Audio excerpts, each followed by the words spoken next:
My name is Chris Rogers, and I've been in the trade for about 13 years. When we heard about the Melni connector, it was something that sparked our interest. The current process that we have for fixing secondary faults on a line is a pretty lengthy process. The one thing about the hand crimping tools is that you need quite a bit of room to crimp. When you dig down, if you have a foot space, it's very restricting.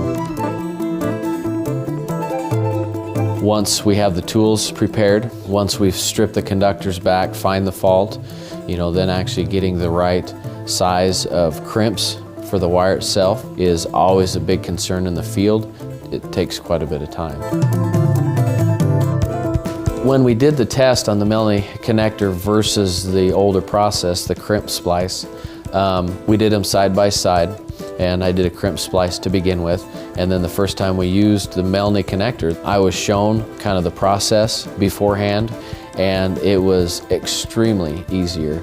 And the length of time was cut, in half by far.